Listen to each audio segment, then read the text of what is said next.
Non, mais ce que j'entends est absolument consternant. C'est-à-dire qu'effectivement, il y a les années 70, l'énergie était abondante, peu chère.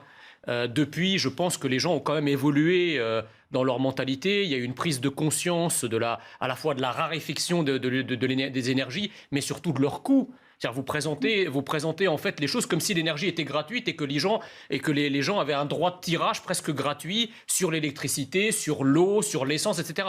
Toutes ces matières premières ont eu un prix qui a explosé ces dernières années. Donc mécaniquement, avec la hausse des prix, les gens se sont adaptés dans leur consommation. Donc aujourd'hui, demander aux Français de faire des efforts, c'est se moquer du monde. Parce qu'en réalité, les efforts qu'on leur demande, ce n'est rien d'autre que les dommages collatéraux d'une co-belligérance dans la guerre russo-ukrainienne que nos dirigeants ont eu l'imprudence, dans laquelle nos dirigeants ont eu l'imprudence de se lancer. Ils sont allés à la castagne avec la Russie, en prenant fait et cause pour l'Ukraine. Donc, résultat des courses, nous avons mis en place un certain nombre de sanctions pour briser, soi-disant, les reins de la Russie. Qu'est-ce qui nous arrive? On est en train de se briser les reins nous-mêmes, d'une certaine manière. Ça, c'est la première chose. La deuxième chose, c'est qu'on a dépensé au cours de ces 40 dernières années, et notamment plutôt ces 20 dernières années, un pognon de dingue, pour reprendre l'expression du président de la République, dans les énergies renouvelables. On parle de 150 milliards d'euros qui ont été investis dans l'éolien, dans le photovoltaïque, dans le solaire. Bon, moyennant quoi, nous voyons que on a badigeonné en fait la perte de souveraineté énergétique de la France d'écologie. C'est-à-dire qu'aujourd'hui, la France n'est plus souveraine et indépendante. Bon, moyennant quoi, nous voyons que on a badigeonné en fait la perte de souveraineté énergétique de la France d'écologie.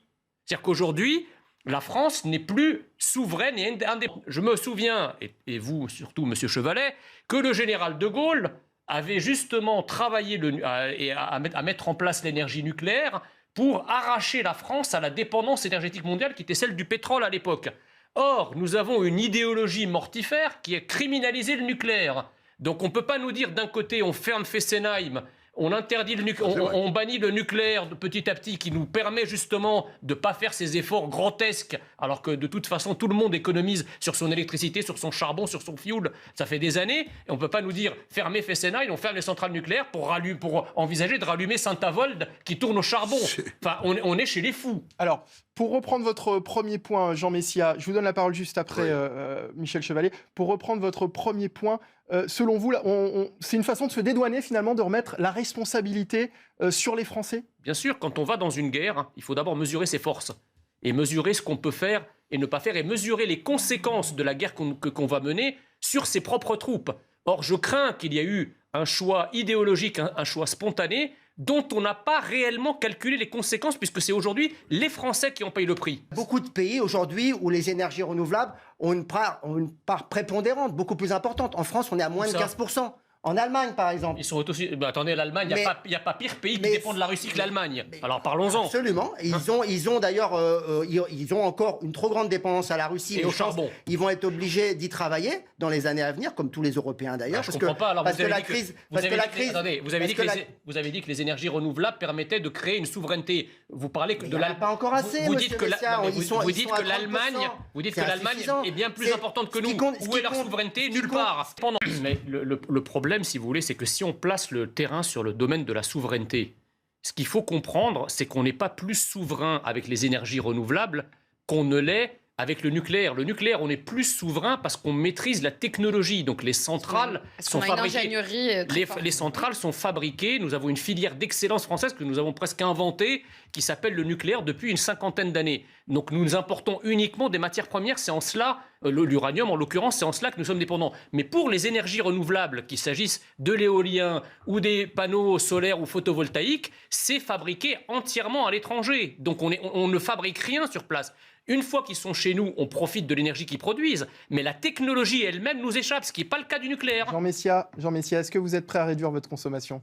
Mais c'est fait depuis longtemps. Au prix de l'électricité, du gaz aujourd'hui, Quel Français ne réduit pas sa consommation depuis des années ? Vous venez de passer un reportage où tous les gens affirment qu'ils ont ces habitudes-là en réalité depuis des années. Maintenant, s'il s'agit de revenir au monde de Néandertal que nous proposent les écologistes où on vit dans une grotte avec des bougies, évidemment que personne n'y est prêt, même si c'est pour faire de l'écologie. Je reste oriental, vous savez, l'exagération.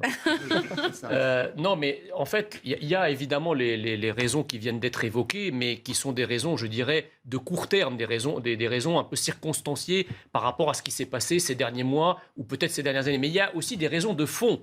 On a quand même, depuis le tournant des années 80, accueilli en France une immigration incontrôlée, massive, une immigration de peuplement dans le cadre du regroupement familial, qui est principalement une immigration arabo-afro-musulmane, dont effectivement les enfants, aujourd'hui, qui sont dans des classes d'âge beaucoup plus nombreuses, arrivent dans nos écoles. Le problème, c'est que ces populations ont très faiblement été assimilées ou pas du tout. C'est-à-dire, on ne les a pas assimilées et donc ils ont reconstitué en quelque sorte des peuples à l'intérieur du peuple français, des peuples avec leurs codes à la fois religieux, juridiques, vestimentaires, culinaires aussi, voilà, et dans le rapport homme-femme, etc. Donc aujourd'hui, et je rejoins ce que disait Marc Fesneau, le problème, ce n'est pas un problème de port de signes religieux, parce que ça, c'est un terme générique qui ne veut rien dire. Aujourd'hui, le problème, il est posé par une certaine application de l'islam à l'intérieur de nos écoles. Ce n'est pas les bouddhistes qui posent problème, ce n'est pas les juifs, ce n'est pas les catholiques qui posent problème, ce n'est pas eux qui viennent avec des tenues de bédouins du 8e siècle dont les gaucho-progressistes nous disent que c'est du progrès. C'est effectivement les fidèles d'un certain islam rigoriste, radicalisé, qui effectivement cherche à imposer ses codes à l'intérieur de la société. Et de l'autre côté, vous avez donc il y a cette immigration massive et ces codes qu'elle importe. Et puis vous avez un corps professoral qui, effectivement, explique à depuis des générations, que la France est un pays abominable, qu'elle a colonisé leurs ancêtres, qu'elle a réduit en esclavage leurs ancêtres. Et donc, il y a une forme d'irrédentisme à la fois religieux et politique de certaines populations vis-à-vis de la France. Alors, je lisais un sondage, et je termine par là, il y a une étude qui vient d'être faite qui démontre que, par exemple, chez les jeunes enseignants, les enseignants de moins de 30 ans, vous avez 59% des enseignants de moins de 30 ans qui sont favorables à une loi autorisant le burkini. 59% des enseignants de moins de 30 ans. C'est grave. Le modèle français, à l'origine, c'est un modèle républicain assimilationniste. D'accord ? Donc, quand on venait d'ailleurs, il fallait devenir d'ici. Or, depuis une trentaine d'années ou une quarantaine d'années, on vous dit, vous pouvez venir d'ailleurs, mais surtout rester d'ailleurs. Donc évidemment, on ne peut pas faire nation dans ces conditions. Donc tant qu'on n'aura pas mis en place, d'abord évidemment, un arrêt de l'immigration et une politique d'assimilation pour refaire des Français, on aura comme ça plusieurs peuples qui constitueront, qui diviseront la société française. Alors, la culture anglo-saxonne s'en accommode très bien, ils appellent ça le multiculturalisme. Sauf que ce n'est pas notre modèle. En France, on est français. La France a une identité nationale, comme tous les pays du monde, à laquelle il faut s'assimiler. Je comprends que cette identité nationale puisse poser problème à des gens qui veulent vivre leur religion intégralement, mais dans ce cas-là, c'est certainement pas à la France de s'adapter. C'est à ceux qui veulent vivre leur religion de cette façon-là de trouver une solution pour aller la vivre confortablement ailleurs. Alexis, le baccalauréat est obtenu avec de la triche, mais de la triche qui vient du ministère de l'Éducation nationale lui-même. Vous en pensez quoi, Jean Messia ?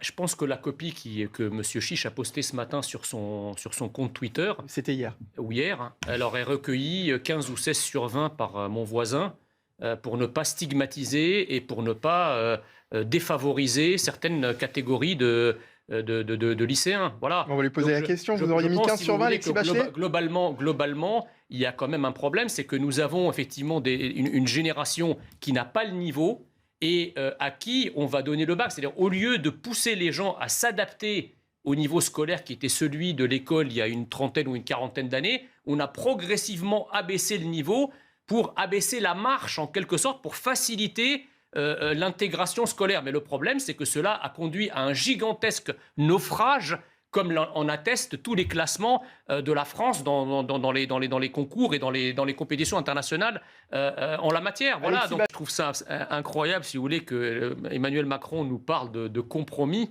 Et si j'ai bien compris, le compromis, pour lui, il s'écrit en un mot. Mais l'application, elle est en deux mots. Je ne comprends pas sa logique, en fait. C'est-à-dire qu'il veut faire un compromis, mais en considérant que 40% de l'Assemblée nationale est anti-républicaine ou illégitime. Donc je vois pas trop ni l'Union nationale, ni en l'occurrence le compromis.